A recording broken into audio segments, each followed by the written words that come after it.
The last part of the experiment is the photoelasticity.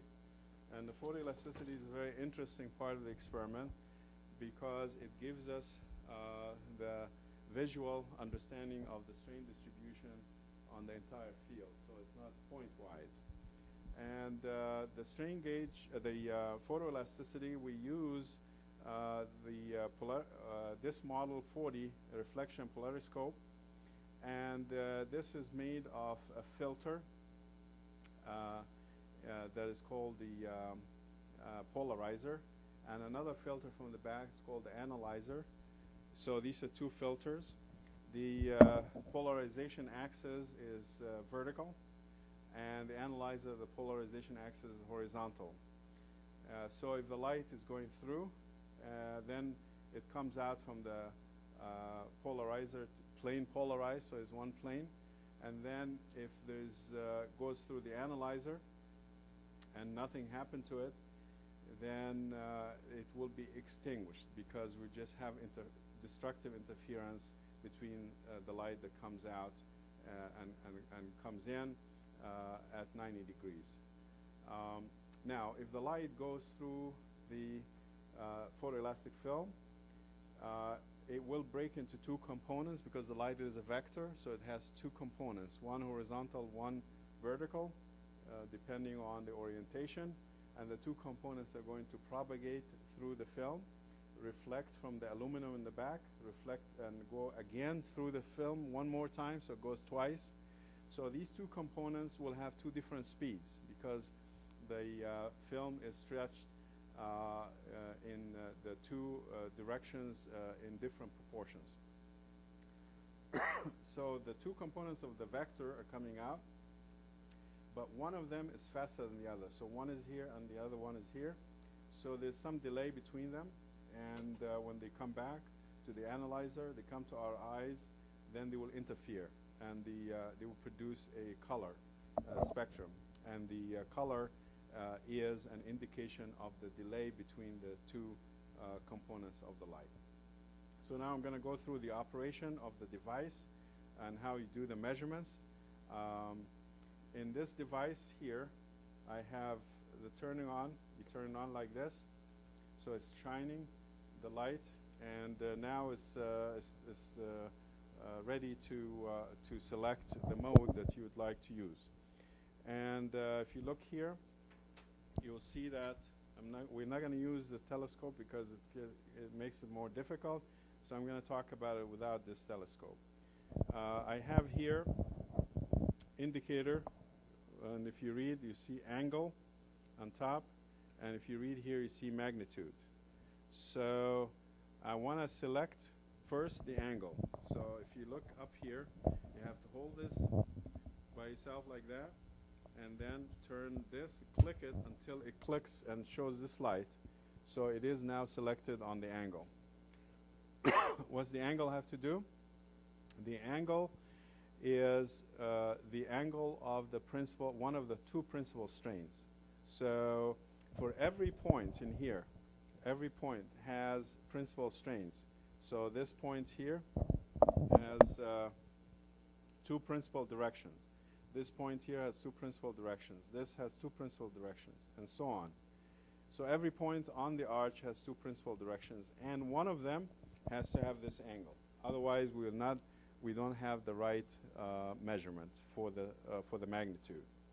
So for that reason, we selected points on the bottom part of the arch, on the top part of the arch, which are marked like by red here and by dark black here, so that we know for sure what is the principal, one of the principal directions. For example, at this point here, one of the principal directions is 90 degrees because the angle that it makes is 90 degrees. If I move to this point, then it will be like 73 degrees. If I move to this point, it will be close to 57 degrees, and so on. So all of these angles, you have them in the manual. So for that point, I have to set it to 90.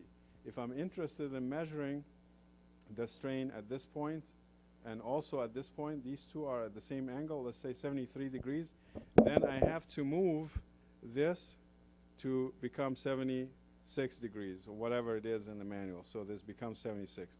So now I'm measuring only for these 2 points, this one and this one. I cannot measure for here, I cannot measure for here. If I'm interested in these 2 points, let's say it is 47 degrees, whatever it is, you look it up, then I make it 47 degrees here. And now, once I fix it to that number, 47 degrees, then I can measure for these 2 only, but I cannot measure for here or here. Okay, so the first step is select the angle. So when it's 90 degrees, then I am fixed now on this guy here. Now when I'm fixed on this guy, then I start the measurements. And the measurements, we're going to just load up the arch, and we're going to load it up with a significant load of 300 pounds. So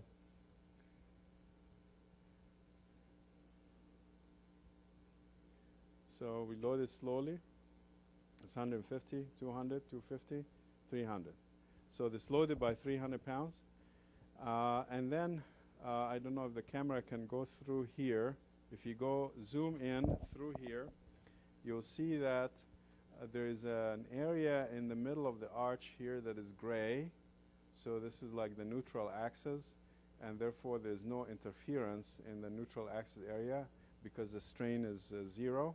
So it'll be 0 strain right here. You can see from there all the way down to here, 0 strain.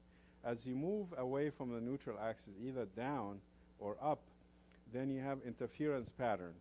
And the number of fringes can be counted by the naked eye. So if you look here from 0 and go down to the edge of this point, so this is the edge here.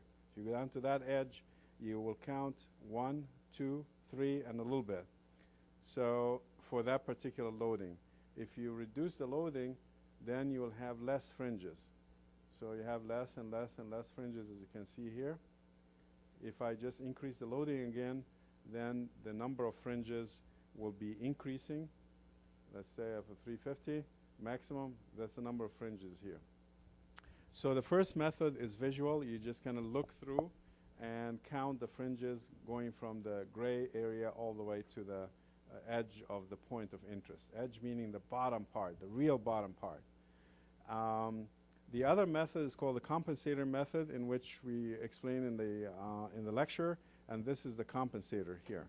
So the compensator is a calibrated displacement controlled filter, and the amount of displacements that goes up and down is converted to voltage, and the voltage is converted to number of fringes. So this additional fringes, which means that if this is at 0, then there is no effect of the compensator whether it's in or out. If you look through, you will see there's a little hole in there, and if you look through this hole, then there's no influence of the compensator whatsoever. However, for us to make sure that we can measure things clearly, our eye can tell the gray or black area very easily. So this is easily detectable. So what we could do is we actually move, increase the additional fringes by the compensator, and this is calibrated, so we read it directly here. So as we move that, you will see that the neutral axis gray area is going to move down to hit the point of interest or to cross it, and once it crosses it out, then we can read directly here the number of fringes. So I'm going to try to do it here, but so as I increase here, hopefully you'll see what's going on through the compensator. If it is, you have a close-up, then you'll see the fringe pattern. The whole pattern is being shifted down, or you can also shift it up, and as it's shifting down here, then it's getting sharper and sharper, and it will be crossing to the point of interest. So I'm going to just check it here.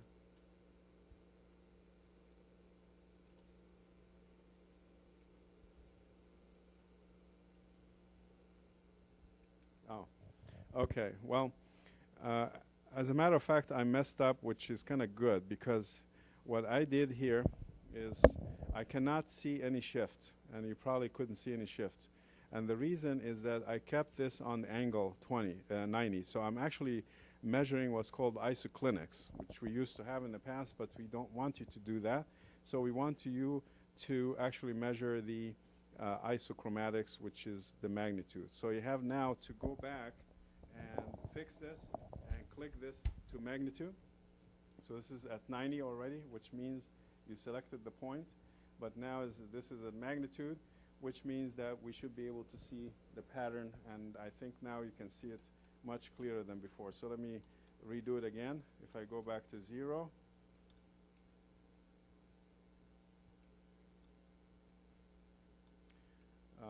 then I don't have any influence of the compensator. Without the compensator, this is the pattern. With the compensator, this is the pattern. Now, if I'm going to shift, then I'm going to use the compensator. And if you look now, it should be very clear that the pattern is shifting downward. And I'm focusing my eye on the gray zone that represented the neutral axis, and that gray zone is getting sharper and sharper until it crosses the point of interest, and therefore you can read this once the gray zone crosses the point of interest. So this is the method that we'll use for photoelasticity, and it will be repeating these measurements for all of the different points, fixing the angle first, and then getting into the magnitude and doing the measurements and the magnitude. Okay, I'll see you later.